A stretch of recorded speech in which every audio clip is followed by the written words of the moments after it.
Good morning. Morning మ్యాగజైన్కి స్వాగతం. ప్రముఖ దినపత్రికలో వస్తున్న వార్తలు వెనక జరుగుతున్న పరిణామాలు చూద్దాం. ఈనాడు చూస్తే జగన్ నొక్కిన బటన్లన్నీ మేమిచ్చే పింఛన్లు అంతే, సంపద సృష్టించి పేదలకు పంచుతాం, జూన్లోపు ఉపాధ్యాయ ఖాళీల పోస్టులు భర్తీ, రాష్ట్రంలో జీతాలకే డబ్బులు లేని పరిస్థితి, గత ప్రభుత్వం నుంచి వచ్చిన 10 లక్షల కోట్ల అప్పులకు ప్రతి నెల వడ్డీలు కట్టాల్సి వస్తుంది, అయినా 10 నెలలుగా 1వ తేదీన పింఛన్లు అందిస్తున్నాం, ఇతర రాష్ట్రాల కంటే ఎక్కువగా ఇస్తున్నాం, రాష్ట్రంలో 1.5 కోట్ల కుటుంబాలు ఉంటే ప్రతి నెల 64 లక్షల మందికి పింఛన్లు పంపిణీ చేస్తున్నాం, అంటే సగటున ప్రతి 2.5 కుటుంబాల్లో ఒకరికి పింఛన్ ఇస్తున్న ఘనత కూటమి ప్రభుత్వం అందని ముఖ్యమంత్రి చంద్రబాబు చెప్పారు. ఒకప్పుడు బట్టలు నొక్కేవారు, ఆ బట్టలని మేము ఇచ్చే ఒక్క పింఛన్లకే సమానం అంటూ జగన్ ఉద్దేశించి ఎద్దేవా చేశారన్నటువంటి వార్తని హైలైట్ చేశారు. జనాల అంత అమాయకత్వంగా ఉంటారా? 2.5 ఏళ్లకు ఒక పెన్షన్, కానీ ప్రతి ఇంటికి ఒక ప్రభుత్వ సంక్షేమ పథకం అందింది. అప్పుడు ప్రతి ఇంటికి ఇంట్లో ఇద్దరికి అందిని, అందులో బిడ్డకి ప్లస్ తల్లికి అందిని, లేదా భర్తకి ప్లస్ భార్యకి అందిని, లేదా వృద్ధులకి ప్లస్ వయసులో ఉన్న వాళ్ళకి అందిని. అది ఓపెన్ సీక్రెట్ కదా. కాకపోతే ఇక్కడ ఏంటంటే ఒక ఎద్దేవా చేసేటప్పుడన్నా కాస్త ప్లాన్డ్గా ఆలోచించుంటే బాగుండేది. ఈ ఒక ఏడాదికి 1000 రూపాయలు వీళ్ళు పెంచితే అతను ఏడాదికి 250 రూపాయలు చెప్పు 4 ఏళ్లలో పెంచుకొచ్చాడు. సో అది పక్కన పెట్టాడు. కానీ చేయూత కింద ఇచ్చినటువంటి డబ్బులో, లేకపోతే కనుక బీసీ నేస్తం, ఈబీసీ నేస్తం, కాపు నేస్తం కింద ఇచ్చిన డబ్బులు, అవన్నీ అసలు ఇందులోకి లెక్కలోకి వస్తాయా? అంటే మేము ఇచ్చిందే మీరు అవన్నీ అనుకోండి. మనకు కనుక పూజ చేసేటప్పుడు వస్త్రాలు సమర్పించడం, లేకపోతే కనుక బంగారం సమర్పించడం, ఇట్లాంటివన్నీ కూడా అక్షంతలేసి ఓ పువ్వు వేసి ఇదిగో ఇదే పూలు అనుకో, ఇదే నువ్వు బంగారం అనుకో, ఇదే నువ్వు వస్త్రాలు అనుకో స్వామి అని చెప్పేసి మంత్రం చదువుతారు. అట్లాగా ఈ 1000 రూపాయలే చేయూత అనుకో, ఈ 1000 రూపాయలే బీసీ నేస్తం అనుకో, ఈ 1000 రూపాయలే సూపర్ 6 అనుకో అని చెప్పేసేసి వాళ్ళకి చెప్పినట్ట ఒకసారి ఆలోచించుకోవాల్సినటువంటి అంశం. లేకపోతే రతన్ టాటా ఔదార్యం అంటూ 3800 కోట్ల ఆస్తులు దాతృత్వానికి సింహభాగం, 2 రతన్ చారిటీ సంస్థలకు కేటాయింపు, మిగిలింది కుటుంబ సభ్యులు, స్నేహితులు, ఉద్యోగులు, పెంపుడు జంతువులకు. వీలునామాలో పేర్కొన్న వ్యాపార దిగ్గజం టాటా సన్స్ మాజీ చైర్మన్ దివంగత రతన్ టాటా తన ఆస్తుల్లో సింహభాగాన్ని దాతృత్వానికి కేటాయించారు. మిగిలిన దాన్ని కుటుంబ సభ్యులు, స్నేహితులు, ఉద్యోగులు, పెంపుడు జంతువులకు చెందేలా వీలునామా రాశారు. గత ఏడాది అక్టోబర్ 9వ తేదీన ఆయన మరణించారు. తనకున్న 3800 కోట్ల ఆస్తిపై ఆయన రాసిన వీలునామా తాజాగా బయటకు వచ్చింది.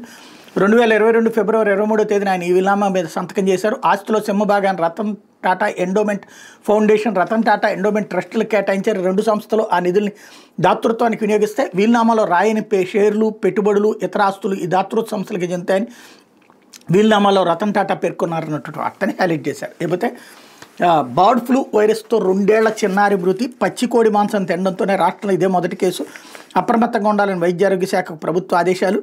వైరస్తో పల్నాడు జిల్లా నరసరావుపేటలో 2 ఏళ్ల చిన్నారి మరణించింది. పచ్చికోడి మాంసం తినే అలవాటుతో పాటు రోగనిరోధక శక్తి తక్కువగా ఉండటం చిన్నారి మరణానికి దారితీసిందని వైద్యులు గుర్తించారన్నటువంటి వార్తని హైలైట్ చేశారు. లేకపోతే నేడు లోక్సభ ముందుకి వక్ఫ్ బిల్లు, తొలుత చర్చ అనంతరం ఓటింగ్, గురువారం రాజ్యసభకు బిల్లు, పార్టీ ఎంపీలకు విప్ జారీ చేసిన అధికార విపక్షాలు, ఐక్యంగా అడ్డుకోవాలని ఇండియా కూటమి నిర్ణయం. వివాదాస్పద వక్ఫ్ బిల్లుపై బుధవారం లోక్సభలో వాడివేడి చర్చ జరగనుంది. ఈ బిల్లును ఆమోదింపు చేసుకోవాలని కేంద్ర ప్రభుత్వం పట్టుదలతో ఉండగా విపక్షాలన్నీ ఐక్యంగా వ్యతిరేకిస్తున్నాయి. చర్చ అనంతరం బిల్లు ఆమోదం కోసం ఓటింగ్ జరగనుంది. దీంతో బీజేపీ నేతృత్వంలోని ఎన్డీఏ పక్షాలు, ప్రతిపక్ష ఇండియా కూటమిలోని ప్రధాన పార్టీలు తమ ఎంపీలు అందరికీ విప్ జారీ చేసే వక్ఫ్ బిల్లుపై పార్టీ వైఖరికి కట్టుబడి ఉండాలని సూచించాయి. లోక్సభ ఆమోదం తర్వాత బిల్లు గురువారం రాజ్యసభకు వెళ్లనుంది. ఈ బిల్లు మీద చర్చకు ఎగువ సభలో 8 గంటల పాటు సమయాన్ని కేటాయించారు. లోక్సభ స్పీకర్ ఓం బిర్లా అధ్యక్షతన మంగళవారం జరిగిన సభా కార్యకలాపాల సలహా కమిటీ భేటీలో ప్రధాన పార్టీల నేతలు పాల్గొని ఈ నిర్ణయం తీసుకున్నారన్నట్టు వార్తని హైలైట్ చేశారు. లేకపోతే బలభద్రపురంలో 62 క్యాన్సర్ కేసులు అన్నటువంటి విషయాన్ని తేల్చారు. వీరిలో 25 మంది మృతి, 51 నుంచి 60 ఏళ్ల మధ్య వయస్కుల్లో అధికంగా ప్రభావం, మహిళల్లో 51% బ్రెస్ట్, పురుషుల్లో 50% ఓరల్ క్యాన్సర్లు. రంగరాయ వైద్య కళాశాల అధ్యయనాలు వెల్లడి. రాష్ట్ర వ్యాప్తంగా సంచలనం సృష్టించిన బలభద్రపురం క్యాన్సర్ కేసుల వ్యవహారంలో బాధితులు లెక్కదేలిన తూర్పుగోదావరి జిల్లా బెక్కవోలు మండలం బలభద్రపురంలో మొత్తం 62 క్యాన్సర్ కేసులను, ఇందులో 25 మంది అంటే 14 మంది మహిళలు, 11 మంది పురుషులు మరణించారని కాకినాడ రంగరాయ వైద్య కళాశాల నిర్వహించిన అధ్యయనం తేల్చింది. మిగిలిన 37 మందిలో 16 మంది చికిత్స పొందారని, మరో 21 మంది చికిత్స పొందుతున్నారని గుర్తించింది. బాధితుల్లో మృతుల్లోనూ మహిళలే అధిక సంఖ్యలో ఉన్నారని వెల్లడించింది. క్యాన్సర్ సంబంధిత అనుమానిత లక్షణాలు 41 మందిలో బయటపడ్డాయని పేర్కొంది. కాకినాడ రంగరాయ ప్రభుత్వ వైద్య కళాశాల కమ్యూనిటీ మెడిసిన్ విభాగాధిపతి ప్రొఫెసర్ డాక్టర్ పి సుజాత నేతృత్వంలో వైద్యులు జి శ్రీదేవి, రుక్మిణీదేవి, హరీష్, పీజీ విద్యార్థులు 21 బృందాలుగా ఏర్పడి గత నెల 22 నుంచి 24 మధ్య బలభద్రపురంలో అధ్యయనం చేశారు. పిహెచ్సి వైద్యులు, ఏఎన్ఎం, ఆరోగ్యశ్రీ ఇతర మార్గాల్లో క్యాన్సర్ కేసులపై నిర్ధారణకు వచ్చారు. బలభద్రపురంలో 9940 మంది జనాభా ఉన్నారు. గ్రామంలో 40 ప్రాంతాల్లో ర్యాండమ్గా 999 కుటుంబాలకు చెందిన 1295 మంది నుంచి వివరాలు సేకరించారన్నటువంటి వార్తని ఇక్కడ హైలైట్ చేశారు. అయితే కాకానికి అరెస్ట్ నుంచి రక్షణ కల్పించలేదు స్పష్టం చేసిన హైకోర్టు. విచారణ రేపటికి వాయిదా. మాజీ మంత్రి వైకాపా నేత కాకాని గోవర్ధన్ రెడ్డికి అరెస్ట్ నుంచి రక్షణ కల్పించేందుకు హైకోర్టు నిరాకరించింది. విచారణ గురువారానికి వాయిదా వేసింది. కాకాని ఎస్సీ ఎస్టీ చట్టం కింద నేరానికి పాల్పడని శ్రీపొట్టి శ్రీనివాస్ నెల్లూరు జిల్లా పొదలకూరు పోలీసులు నమోదు చేసిన అక్రమ మైనింగ్ కేసులో ఎస్సీ ఎస్టీ అట్రాసిటీ సెక్షన్లను కూడా చేర్చామని పోలీసుల తరపున పబ్లిక్ ప్రాసిక్యూటర్ ఎం లక్ష్మీనారాయణ కోర్టు దృష్టికి తీసుకొచ్చారు. అక్రమ మైనింగ్ కేసులో ముందస్తు బెయిల్ కోసం కాకాని పిటిషన్ వేశారు. తనపై కేసును కొట్టేయాలంటూ మరో వ్యాజ్యం వేశారు. ఈ కేసు విచారణ సందర్భంగా న్యాయమూర్తి జస్టిస్ టి మల్లికార్జున స్పందిస్తూ ఎస్సీ ఎస్టీ కేసులు నమోదు చేసే నేపథ్యంలో ముందస్తు బెయిల్పై హైకోర్టు నేరుగా విచారించవచ్చా లేదా అనే విషయంపై తమను సంతృప్తిపరచాలని కాకాని తరపు సీనియర్ న్యాయవాది ఓ మనోహర్ రెడ్డికి స్పష్టం చేశారు. తదుపరి విచారణ వరకైనా అరెస్ట్ నుంచి రక్షణ కల్పించాలని కాకాని న్యాయవాది పలుమార్లు కోర్టును అభ్యర్థించారు. కానీ న్యాయమూర్తి తోసిపుచ్చారన్నటువంటి వార్తని హైలైట్ చేశారు. అయితే బాలిక హత్య కేసులో నేరస్తుడికి ఉరిశిక్ష. అనకాపల్లి జిల్లా చోడవరం కోర్టు తీర్పు. 6 ఏళ్ల బాలికను అమానుషంగా హత్య చేసిన ఘటనలో నేరస్తుడికి ఉరిశిక్ష విధిస్తూ అనకాపల్లి జిల్లా చోడవరం 9వ అదనపు జిల్లా జడ్జి కె రత్నకుమార్ మంగళవారం తీర్పిచ్చారు. మరణదండను విధిస్తూ తీర్పు వెలువడడం చోడవరం న్యాయస్థానంలో ఇదే ప్రథమం. చెన్నైకి చెందిన వేపాడ మురుగన్, ధనలక్ష్మి దంపతులు క్వారీల్లో ఉపాధి నిమిత్తం కొన్నాళ్ల క్రితం అనకాపల్లి జిల్లా దేవరపల్లి వచ్చి స్థిరపడ్డారు. భర్త క్వారీలో కూలి పనిచేస్తుండగా ధనలక్ష్మి టీ కొట్టు నడిపేవారు. వీరి 6 ఏళ్ల కుమార్తె దివ్య స్థానిక ప్రైవేట్ స్కూల్లో చదువుకునేది. ప్రకాశం జిల్లా చీమకుర్తికి చెందిన గుణశేఖర్ బంధువుగా వచ్చి వీరింట్లోనే ఉండేవాడు. సొంతూరులో అందరితో గొడవ పడుతూ నేరాలకు పాల్పడదు కుటుంబ సభ్యులు అతన్ని మురుగన్ ఇంటికి పంపించారు. అయితే గుణశేఖర్ ఇక్కడ దురుసుగా ప్రవర్తిస్తూ మురుగన్ కుటుంబంతో గొడవ పడ్డాడు. వాళ్ళ మీద కక్ష పెంచుకున్నాడు. ధనలక్ష్మి తన కుమార్తెను రోజు స్కూల్ నుంచి ఇంటికి తీసుకొచ్చేది. 2015 డిసెంబర్ 23 గుణశేఖర్ ముందుగానే స్కూల్కి వెళ్ళి తన ద్విచక్ర వాహనంపై దివ్యని ఇంటికి తీసుకెళ్లాడు. పుస్తకాలు ఇంట్లో పెట్టేసి బయటికి రమ్మని చెప్పి ఆమె గారెలు కొనిచ్చాడు. గారెలు తింటూ వరుసకు మేనమామైన గుణశేఖర్ బండెక్కి కూర్చుంది. అప్పటికే బాలిక హత్యకు ప్రణాళిక వేసుకున్న గుణశేఖర్ రైవాడ జలాశయం సమీపంలోని బెల్లలమెట్ట వద్దకు తీసుకెళ్లాడు. వెంట తెచ్చుకున్న బీరు దాగి సీసాను పగలగొట్టి దాంతో దివ్య గొంతు కోశాడు. ఏమీ తెలియనట్టు నటించాడు. కుమార్తె ఇంటికి రాకపోవడం ధనలక్ష్మి పోలీసులు ఫిర్యాదు చేశారు. దేవరపల్లి అప్పటి ఎస్ఐ అప్పన్న కేసు నమోదు చేసి బాలిక కోసం గాలించక మరునాడు మృతదేహాన్ని గుర్తించారు. దర్యాప్తులో గుణశేఖర్ నిందితుడిగా తేలడంతో అరెస్ట్ చేశారు. దాదాపు 9 ఏళ్ల వాదోపవాదాల అనంతరం నేరం రుజువు కావడంతో గుణశేఖర్కి స్థానిక 9వ అదనపు జిల్లా జడ్జి రత్నకుమార్ ఉరిశిక్ష విధిస్తూ తీర్పిచ్చారు. నేరస్తుడిని కోర్టు వద్ద పోలీసులు అదుపులోకి తీసుకుని కేంద్ర కారాగారానికి తరలించారు. ప్రాసిక్యూషన్ తరపున assistant public prosecutor Uggina Venkatrao వాదించారన్నటువంటి వార్తను హైలైట్ చేశారు. ఇకపోతే కాగితాల దశలోనే ఇంకెన్నేళ్లు వివేక హత్య కేసులో సిబిఐని ప్రశ్నించిన హైకోర్టు మాజీ మంత్రి వైఎస్ వివేకానంద రెడ్డి హత్య కేసు విచారణ కాగితాలు ఇచ్చే దశలోనే ఇంకెన్నేళ్లు ఉంటుందని సిబిఐని మంగళవారం హైకోర్టు ప్రశ్నించింది. ఈ కేసులో నిందితుడైన దస్తగిరి క్షమాభిక్షతో పాటుగా నిందితుల జాబితా నుంచి తొలగించి సాక్షిగా పరిగణిస్తూ సిబిఐ కోర్టు ఉత్తర్వులు ఇచ్చిన సంగతి తెలిసింది. దీన్ని సవాల్ చేస్తూ నిందితుడు శివశంకర్ రెడ్డి దస్తగిరి క్షమాభిక్ష ప్రసాదించడాన్ని సవాల్ చేస్తూ 2023లో వైఎస్ భాస్కర్ రెడ్డి, వైవి కృష్ణారెడ్డి దాఖలు చేసిన పిటిషన్లపై మంగళవారం జస్టిస్ కె లక్ష్మణ్ విచారణ చేపట్టారు. విచారణ ఏ దశలో ఉందని ప్రశ్నించగా శివశంకర్ రెడ్డి తరపు న్యాయవాది సమాధానం ఇస్తూ 13 లక్షల ఫైళ్లలో 2.3 లక్షల ఫైళ్లు పరిశీలించామని 35,000 ఫైళ్లు ఓపెన్ కావడం లేదన్నారు. న్యాయమూర్తి స్పందిస్తూ కాగితాల దశలోనే ఇంకా ఎన్నేళ్లు ఉంటుందని ప్రత్యేక ధర్మాసనం ఏదైనా ఉత్తర్వులు జారీ చేసిందని ఆరా తీశారు. సిబిఐ తరపు న్యాయవాది శ్రీనివాస్ కపాటియా వాదనలు వినిపిస్తూ ఫైళ్లకు సంబంధించి హార్డ్ డిస్క్ ఇచ్చామని ప్రత్యేక సాఫ్ట్వేర్ వినియోగిస్తే అన్ని తెచ్చుకుంటాయన్నారు. దస్తగిరిని సాక్షిగా పరిగణించడానికి సవాల్ చేస్తూ దాఖలైన పిటిషన్లో కౌంటర్ వేస్తామని వివేక కుమార్తె సునీతారెడ్డి తరపు న్యాయవాది ఎస్ గౌతమ్ తెలిపారు. దస్తగిరికి నోటీసులు అందాయని అయితే దానిపై ఎలాంటి స్పందన లేదని శివశంకర్ రెడ్డి తరపు న్యాయవాది చెప్పారు. వాదనలు విన్న న్యాయమూర్తి తదుపరి విచారణ ఈ నెల 16కి వాయిదా వేశారన్నటువంటి వార్తని హైలైట్ చేశారు. అయితే సాక్షి పోలీసులపై రెడ్ బుక్ జులుం అన్నటువంటి వార్తను హైలైట్ చేసింది. 10 నెలల నుంచి పోస్టింగులు ఇవ్వకుండా వేధింపులు. వీళ్లలో 4 ఐపీఎస్లు, 4 నాన్ క్యాడర్ ఎస్పీలు, అదనపు ఎస్పీల నుంచి సీఐల దాకా మరో 191 మంది బాధితులే. మంచి అధికారులను పక్కన పెట్టి ఉన్నవారితో రెడ్ బుక్ కుట్రలు, దేశ చరిత్రలోనే ఎన్నడూ లేని విధంగా బరితెగింపు, 4వ సింహం నానా ఇబ్బందులు పెడుతున్న సర్కార్, 199 మంది పోలీసు అధికారులపై ప్రభుత్వం కక్ష సాధింపు, అందరూ సర్కిల్ ఇన్స్పెక్టర్ ఆ పై స్థాయి అధికారులే, జీతాలు ఇవ్వకుండా సతాయింపు, కక్షపూర్తి సస్పెన్షన్ల అదనం, కుట్రల పని 5 ఐపీఎస్ అధికారుల సస్పెన్షన్, టీడీపీ కూటమి పెద్దల పైశాచికత్వం, శాంతి భద్రతల అస్తవ్యస్తం, ఓవైపు వేటు వేసి మరోవైపు కొత్త వారు కావాలంటే కేంద్రానికి లేఖలు అన్నటువంటి వార్తని హైలైట్ చేశారు. లేకపోతే ఆటిజం అర్థం చేసుకుందాం, కోపగించుకోవద్దు, వేరుగా చూడొద్దు, బుద్ధిమాంద్యత కాదు మానసిక వైకల్యం అని అనలేము. చిన్నపిల్లల్ని పీడించే తల్లిదండ్రులను వేదనకు గురి చేసి ఓ రుగ్మత ఎందుకు వస్తుందో చెప్పలేం. ప్రత్యేకంగా మందులు లేవంటున్న నిపుణులు. ప్రతి 68 మందిలో ఒకరికి సమస్య ఉన్నట్టు గుర్తింపు. రాష్ట్రంలో 8,092 మంది బాధితుల్లో బాలురే అధికం అన్నటువంటి వార్తని హైలైట్ చేశారు. అయితే 94,000 రూపాయలకి చేరినటువంటి సరికొత్త గరిష్టానికి చేరిన బంగారం ధర ఒక్క రోజులో 2,500 రూపాయల పెరుగుదల, 1,00,000 దిశగా పయనిస్తున్న పసిడి. ఈ ఏడాదిలో ఏకంగా 24,000 మించిన ధర. 2024 ఏప్రిల్ 1న 70,000 పలికిన పసిడి. 2023 ఏప్రిల్తో పోలిస్తే 34,100కి దూసుకెళ్లిన విలువ. 5 ఏళ్లలో రెండింతలు దాటిన గోల్డ్ రేట్. ధరల పరుగుతో 118 లక్షల కోట్లు పెరిగిన భారతీయుల సంపద. ఏడాదిలోనే 60 లక్షల కోట్లు ఎగసిన విలువ అన్నటువంటి వార్తని హైలైట్ చేశారు. ఇకపోతే అధైర్యపడద్దు, అండగా ఉంటామంటూ టీడీపీ ఎమ్మెల్యే బంధువుల చేతులు హత్యకు కురుబ లింగమయ్య కుటుంబానికి మాజీ సీఎం వైఎస్ జగన్ భరోసా. బాధిత కుటుంబ సభ్యులతో ఫోన్లో మాట్లాడి ధైర్యం చెప్పిన వైఎస్ఆర్సీపీ అధినేత అన్నటువంటి వార్తని హైలైట్ చేశారు. లేకపోతే విద్యాశాఖలో స్టడీ లీవ్ రగడ. ఎస్సీ ఎస్టీ ఉపాధ్యాయులకు స్టడీ లీవ్ ఇవ్వడంపై విద్యాశాఖ డైరెక్టర్ ఆగ్రహం. 21 మంది డీఈఓలకు షోకాజ్ నోటీసులు ఇవ్వడంపై డీఈఓల ఆందోళన. కూటమి ప్రభుత్వం వచ్చాక పాఠశాల విద్య కమిషనరేట్ పెత్తనం అంటూ ఎస్సీ ఎస్టీ ఉపాధ్యాయులకు డీఈఓలు స్టడీ లీవ్ మంజూరు చేయడంపై విద్యాశాఖ బగ్గుమంటోంది. కమిషనరేట్ అధికారాలను డీఈఓలు అనధికారికంగా వినియోగిస్తున్నారని విద్యాశాఖ డైరెక్టర్ ఆగ్రహం వ్యక్తం చేస్తే 21 మందికి షోకాజ్ నోటీసులు జారీ చేశారు. ఈ నెల 4వ తేదీన తన ముందు హాజరై వివరణించుకోవాలని, లేకపోతే క్రమశిక్షణ చర్యలు తప్పని హెచ్చరించడంతో డీఈఓలు ఉలిక్కిపడ్డారు. ముందన్నడూ లేని విధంగా ఇంతమంది డీఈఓలకు నోటీసులు పంపడంపై ఆందోళన వ్యక్తం అవుతుంది. ప్రభుత్వ అన్ని యాజమాన్య పాఠశాలలో పనిచేస్తున్న ఎస్సీ ఎస్టీ ఉపాధ్యాయులు పదోన్నతుల కోసం బీఈడీ, బీపీఈడీ, ఎంఈడీ తదితర కోర్సులు చేస్తుంటారు. ఇందుకు గాను ప్రభుత్వం 1977లో జీవో 342 జారీ చేసింది. దీని ప్రకారం ఎస్సీ ఎస్టీ ఉపాధ్యాయులు అవసరాన్ని బట్టి కోర్సులో ప్రవేశం పొందుతారు. వీళ్ళకి 2 ఏళ్ల వరకు వేతనంతో కూడిన స్టడీ లీవ్ మంజూరు చేయాలి. మొన్నటి వరకు స్టడీ లీవ్ మంజూరు జిల్లా విద్యాశాఖ అధికారి ఆధ్వర్యంలో ఉండేది. కూటమి ప్రభుత్వం రాకతో ఈ ప్రక్రియను పాఠశాల విద్యా కమిషనరేట్ చూస్తుంది. ఈ విషయం తెలియని 21 జిల్లాల డీఓలు గతంలో చేసినట్టుగానే స్టడీ లీవ్ జిల్లా స్థాయిలోనే ఇవ్వడంతో డైరెక్టరేట్ ఆగ్రహం వ్యక్తం చేసింది. షోకాజ్ నోటీసులు పంపించింది. నోటీసుల్లో పేర్కొన్న జిల్లాల డీఈఓలు ఈ నెల 4న డైరెక్టర్ ఎదురుగా స్వయంగా హాజరు కావాలని, లేదంటే చర్యలు తీసుకుంటామని హెచ్చరించారు. వాస్తవానికి జీవో 342లో ఎస్సీ ఎస్టీ అభ్యర్థులకు 2 ఏళ్ల వరకు స్టడీ లీవ్ ఇవ్వాలని మాత్రమే పేర్కొన్నారు. స్టడీ లీవ్కి సంబంధించిన కోర్సులపై స్పష్టత లేదు. దీంతో స్టడీ లీవ్ అంశం కూడా డీఈఓలే చూస్తున్నారు. డైరెక్టరేట్ జిల్లా విద్యాశాఖ అధికారుల మధ్య స్టడీ లీవ్ అధికారాలపై కొంతకాలంగా సమస్య నెలకొంది. ఈ సమస్యను పరిష్కరించకుండా డీఈఓలకు షోకాజ్ నోటీసులు ఇవ్వడానికి ఉపాధ్యాయ సంఘాలు తప్పుపడుతున్నాయి అన్నటువంటి వార్తని హైలైట్ చేశారు.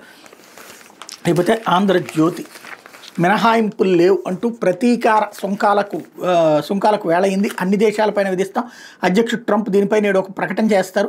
మా వ్యవసాయ ఉత్పత్తులపై భారత్ 100% సుంకాలు. కెనడా, జపాన్, EU దేశాలు భారీగా విధిస్తున్నాయి. తీవ్ర పదజాలంతో ధ్వజమెత్తిన వైట్ హౌస్ ప్రెస్ సెక్రటరీ. నా వ్యూహం సరైందే. EU సుంకాన్ని 2.5% తగ్గించింది. భారత్ కూడా సిద్ధమైంది. మరిన్ని దేశాలు అదే దారిలో ట్రంప్ అన్నటువంటి వార్తని హైలైట్ చేశారు. తమ ఉత్పత్తులపై భారీగా దిగుమతి సుంకాలు విధిస్తున్న అన్ని దేశాలపైన ప్రతీకార సుంకాలు విధింపుకి సమయం ఆసనమైందని, ఈ విషయంలో తగ్గేదే లేదని, ఏ దేశానికి మినహాయింపులు ఇచ్చే ప్రసక్తే లేదని అమెరికా తేల్చి చెప్పింది. అమెరికా వ్యవసాయ ఉత్పత్తులపై భారత్ 100%, పాల ఉత్పత్తులపై EU దేశాలు 50%, బియ్యంపై జపాన్ 700%, వెన్న, చీజ్పై కెనడా 300% చొప్పున సుంకాలు విధిస్తున్నాయంటూ కొన్ని దేశాల పేర్లు చెప్పి మరి white house press secretary Carlin లెవిట్ అత్యంత తీవ్రమైన పదజాలంతో ధ్వజమెత్తారు. ఇవే కాక ఇంకా చాలా దేశాలు తమ ఉత్పత్తులపై అధిక సుంకాలు విధించడం ద్వారా అనుచిత వాణిజ్య విధానాలకు పాల్పడుతున్నాయని ఆగ్రహం వ్యక్తం చేశారన్నటువంటి వార్తని హైలైట్ చేశారు. అయితే మే నుంచి స్మార్ట్ రేషన్ కార్డులు అంటూ ఏటీఎం కార్డు సైజులో పంపిణీ, QR కోడ్ వంటి భద్రతా ఫీచర్లు, EKYC ప్రక్రియ పూర్తయిన వెంటనే పాత వాటి స్థానంలో కొత్తవి, కుటుంబ సభ్యులు జోడింపు, తొలగింపు, స్ప్లిట్ కార్డుల ఆప్షన్లకు అవకాశం, వచ్చే విద్యా సంవత్సరం నుంచి పాఠశాలలు, హాస్టళ్లకు సన్నబియ్యం, ఈ రబీలో 10 లక్షల టన్నుల ధాన్యం కొనుగోలు లక్ష్యం అంటూ మంత్రి నాదెళ్ల స్టేట్మెంట్ని ఇక్కడ హైలైట్ చేశారు. లేకపోతే చిన్న కాంట్రాక్టర్లకి చిల్లు అంటూ ఐప్యాక్ పనులకు మాత్రం బిల్లులు, ఎన్నికల ముందు ఐప్యాక్ సూచనలతో పనులు, నేటి రాజకీయ ఒత్తిళ్లతో వాటి చెల్లింపులు, సర్కార్ మారిన పాత కాంట్రాక్టర్లకు కష్టాలే, 2014-19లో చేసిన బిల్లులు ఇంకా పెండింగే, ఇప్పుడు గుంతలు పూడ్చిన తమ్ముళ్లకు బిల్లులో కోటిలో బకాయిల చెల్లింపు ఉత్తుదేనా, 1200 కోట్లలో సగం జగన్ హయాం పనులకే అంటూ, ఏవీఐపీ ప్రోగ్రాం అంటే ముఖ్యమంత్రి పర్యటన సమయంలో కుర్చీలు, బ్యారికేడ్లు, షామియానాలు వంటి పనులు చేసే కాంట్రాక్టుల బిల్లులు కొన్ని 5 ఏళ్లుగా, మరికొన్ని 9 ఏళ్లుగా పెండింగ్లో ఉన్నాయి. 2014-19లో చంద్రబాబు సీఎంగా ఉన్నప్పుడు ఈ పనులు చేసిన బిల్లులు జగన్ సర్కార్ చెల్లించడం లేదు. ఒక్కొక్కరికి 25 లక్షల లోపే పెండింగ్లో ఉంటాయి. ప్రభుత్వం తాజాగా చేసిన ప్రకటన ప్రకారం వీళ్ళందరికీ చెల్లింపు జరగాలి, కానీ పైసా రాలేదు. ఇటీవల చంద్రబాబు తణుకు వెళ్ళినప్పుడు అక్కడ పనులు చేయడానికి కాంట్రాక్టర్ల వల్ల ముందుకు రాలేదు. అధికారులు నానా తంటాలు పడి వీళ్ళని బతిమాలి ఏర్పాట్లు చేయించారు. గాజువాకలో ఒక కాంట్రాక్టర్ 2018 డిసెంబర్లో పాఠశాల గదులు నిర్మించారు. బిల్లు 63 లక్షలు. జగన్ ఉన్న 5 ఏళ్ళు ఈ బిల్లు క్లియర్ కాలేదు. ఇప్పుడు కోర్టులో బిల్లులు చెల్లిస్తామని ప్రభుత్వం చేసిన పడితే ఆ కాంట్రాక్టర్ తన కష్టం తీరుతుంది అనుకున్నారు, కానీ ఇది క్లియర్ కాలేదు. 7 ఏళ్ళుగా అదే కష్టం అంటూ మేస్త్రిగా మారిన కాంట్రాక్టర్ అంటూ ఒక స్టోరీని రాశారు. లేకపోతే మా పింఛన్ల ముందు ఆ బట్టలు ఎంత అంటూ, నాకు కష్టపడే తత్వం ఉంది, సంపద సృష్టించి పేదలకు పంచే సంకల్పం కూడా ఉంది. అయితే ఒక్కరోజులోనే అన్నీ పూర్తిగా సమయం పడుతుంది. రాష్ట్రాన్ని అన్ని రంగాల్లో అగ్రగామిగా నిలబెడతా. 2029 కల్లా తలసరి ఆదాయాన్ని 5,20,000కి చేరుస్తా. 2047 కల్లా దాన్ని 55 లక్షలకు తీసుకెళ్లడమే లక్ష్యంగా పనిచేస్తున్న పేదరికం లేని సమాజాన్ని చూడటమే నా లక్ష్యం అన్నటువంటి వార్తని హైలైట్ చేశారు. ఇది సాధారణంగా అసలు కామన్ సెన్స్తో ఆలోచించినా సాధ్యం అవుతుందంటే ఏదైనా మాట్లాడచ్చు, మనం దేశంలో అగ్రభాగానికి వెళ్ళిపోతాం, అది ఆశను రేకెత్తించడంలో తప్పులేదు. కానీ అప్పుడు కానీ నేను సంక్షేమ పథకాలు చేయను అంటాం ఏంటి అనేటటువంటి పాయింట్ ఇక్కడ అర్థం కాదు. లేకపోతే ఆ అధికారి అహంకారం ఖరీదు 11 కోట్లు, టోల్ రుసుము పెంచడంతో నిర్లక్ష్యం, R&B కాంట్రాక్టర్తో దురుసు ధోరణి, నిబంధనలతో కోర్టుకెళ్లిన కాంట్రాక్టర్ కింది స్థాయి నుంచి పై వరకు గెలుపు, అన్ని కోర్టులను ఓడిన అధికారి వాదన, 8.94 కోట్లు చెల్లించాలని కోర్టు, నెల 15 వరకు గడువు లేకపోతే అతిథి గృహం అమ్మివ్వాలని ఆదేశం, 2.06 కోట్ల ఖర్చులతో సహా 11 కోట్ల భారం, 2017 నాటి కేసుపై R&Bలో తీవ్ర చర్చ అన్నటువంటి వార్తను హైలైట్ చేసింది. అప్పుడు ఉన్నది అధికారులు ఎవరు? తెలుగుదేశం గవర్నమెంట్. అక్కడ ప్రభుత్వానికి కాదు సంబంధం, అధికారి తప్పు, అప్పుడు తప్పు జరిగితే కనుక. అదే జగన్ హయాంలోది అయితే జగన్దే తప్పు, లేకపోతే జగన్కి సంబంధించినటువంటి మంత్రులది, వైఎస్ఆర్ కాంగ్రెస్ పార్టీ నాయకులది తప్పు. వీళ్ళు రాసే ప్రతి వార్తలోనూ ఒక జిమ్మిక్ ఉంటుంది, ఒకళ్ళని భుజానేసుకోవడం ఉంటుంది, ఒకళ్ళని వెధవల్ని చేసే కార్యక్రమం ఉంటుంది. లేకపోతే ఆ కండలన్నీ బిల్డప్ అయినా అన్నటువంటి మరొక వార్తని హైలైట్ చేసి, స్టెరాయిడ్స్ వాడి బాడీ పెంచుతున్న యువత నెలల తరబడి వ్యాయామం చేసినా పెరగని శరీర సౌష్ఠవం, జిమ్ములకు వెళ్ళిన కొద్ది రోజులకే పెరిగిపోతుంది, ఏళ్ల తరబడి చెమట వచ్చినారా అని 6 ప్యాక్ నెలల వ్యవధిలోనే సాకారం అవుతుంది. దీనికి కారణం ఏంటబ్బా అంటే అనబాలిక్ డ్రగ్స్ వాడకమే. చెమట వచ్చి సహజసిద్ధంగా పెంచాల్సిన కండల కోసం కొందరు అనబాలిక్ ఎంచుకుంటున్నారు. ఈ స్టెరాయిడ్లను రహస్యంగా ఉపయోగిస్తూ అసహజ సిద్ధంగా కండలు పెంచుతూ తమ పెద్ద బాడీ బిల్డర్ అంటూ బిల్డప్ ఇస్తున్నారు అన్నటువంటి వార్తని హైలైట్ చేశారు. లేకపోతే సిఐడి కస్టడీకి వంశీ అనుచరుడు రంగా 3 రోజులు అనుమతి ఇచ్చిన విజయవాడ కోర్టు, టీడీపీ ఆఫీసుపై దాడి కేసులో విచారణ, గన్నవరం టీడీపీ కార్యాలయంపై దాడి కేసులో వల్లభనేని వంశీ అనుచరుడు ప్రధాన నిందితుడు ఓలుపల్లి మోహన్ రంగారావు అలియాస్ రంగారు 3 రోజుల పాటు సిఐడి కస్టడీకి ఇస్తూ విజయవాడ 3వ అదనపు చీఫ్ జ్యుడిషియల్ మ్యాజిస్ట్రేట్ కోర్టు అనుమతిస్తూ మంగళవారం ఉత్తర్వులు జారీ చేసింది. ప్రస్తుతం రంగా విజయవాడ జిల్లా జైల్లో రిమాండ్ ఖైదీగా ఉన్నాడు. దాడికి సంబంధించిన పూర్తి వివరాలు సేకరించడానికి రంగాన్ని 10 రోజుల పాటు కస్టడీకి ఇవ్వాలని సిఐడి అధికారులు కోర్టులో పిటిషన్ దాఖలు చేశారు. దీనిపై ఇరు వర్గాల వాదనలోని న్యాయస్థానం బుధవారం నుంచి 3 రోజుల పాటు కస్టడీకి అనుమతి ఇచ్చింది. కాగా టీడీపీ కార్యాలయంపై దాడి కేసులో ఫిర్యాది మధునూరి సత్యవర్ధన్ని కిడ్నాప్ చేసిన కేసులో 4 నిందితులు వెల్లేని శివరామకృష్ణ ప్రసాద్, నిమ్మ చలపతి, గంటా వీర్రాజు, వేల్పూరి వంశీబాబుల బెయిల్పై విజయవాడ SC/ST అట్రాసిటీ కేసుల విచారణ న్యాయస్థానం మంగళవారం తీర్పు వెలువరించాల్సి ఉందన్నట్టు వార్తని హైలైట్ చేశారు. విచారణకు హాజరవ్వాల్సిందే. గుంటూరు GGH మాజీ సూపరింటెండెంట్ ప్రభావితకు సుప్రీం ఆదేశం. మాజీ ఎంపీ ప్రస్తుత assembly deputy speaker Raghuramakrishnaraju custodial torture కేసులో ఈ నెల 7, 8 తేదీల్లో దర్యాప్తు అధికారి ఎదుట విచారణకు హాజరు కావాలని గుంటూరు GGH మాజీ సూపరింటెండెంట్ డాక్టర్ ప్రభావితను సుప్రీంకోర్టు ఆదేశించింది. గత వైసీపీ హయాంలో అప్పటి ఎంపీగా ఉన్న తనను సిఐడి కస్టడీలో తీవ్రంగా వేధించారంటూ గుంటూరులో నగరంపాలెం పోలీస్ స్టేషన్లో రఘురామ్ ఫిర్యాదు చేసిన నేపథ్యంలో నమోదైన కేసులో డాక్టర్ ప్రభావతి A5గా ఉన్నారు. ఈ కేసులో తనకు ముందస్తు బెయిల్ మంజూరు చేయాలని ఆమె హైకోర్టును ఆశ్రయించగా నిరాశ ఎదురైంది. హైకోర్టు తీర్పును ప్రభావతి జనవరి 22న సుప్రీంకోర్టులో సవాల్ చేశారు. ఆ పిటిషన్ మంగళవారం జస్టిస్ విక్రమ్నాథ్, జస్టిస్ KV విశ్వనాథన్లతో కూడిన సభ్య ధర్మాసనం ఎదుట విచారణకు వచ్చింది. ప్రభావతి తరపున సీనియర్ న్యాయవాది మాధవి దివస్ వాదనలు వినిపిస్తూ రఘురామ్కు వైద్యం చేసే సమయంలో 3 వైద్యులు అక్కడ ఉన్నారని చెప్పారు. పిటిషనర్ కుమారుడు మానసిక సమస్యతో బాధపడుతున్నాడని, కావున బెయిల్ మంజూరు చేయాలని కోరారు. ఏపీ ప్రభుత్వం తరపున సీనియర్ న్యాయవాది సిద్ధార్థ రుద్ర వాదనలు వినిపించారు. సుప్రీంకోర్టు ఆదేశించిన ప్రభావతి విచారణకు సహకరించడం లేదన్న దీనికి ప్రభావతి తరపు న్యాయవాది అభ్యంతరం వ్యక్తం చేశారు. ఒక్కసారి మాత్రం విచారణకు పిలిచారని చెప్పారు. సిద్ధార్థ రుద్ర స్పందిస్తూ ప్రభావతికి ఎప్పుడు నోటీసులు పంపినా ఆమె అందుబాటులో లేరని చెప్తున్నారని తెలిపారు. ఏదో ఒక సాకు చూపి తప్పించుకునే ప్రయత్నం చేస్తున్నారు. దర్యాప్తుకు సహకరిస్తానని చెప్తేనే న్యాయస్థానం ప్రభావతికి జనవరి 31 మధ్యంతర రక్షణ కల్పించింది. ఇప్పుడు ఆమె సహకరిస్తున్నారా లేదా అనే సమస్య ఉత్పన్నమైంది. ఏప్రిల్ 7, 8 తేదీలో ప్రభావతి విచారణకు హాజరు కావాలని ధర్మాసనం ఆదేశించింది అన్నట్టు వార్తని హైలైట్ చేశారు. ఇది యుద్ధన పత్రికలో వచ్చిన వార్తలు వెనకాల జరుగుతున్న పరిణామాలు.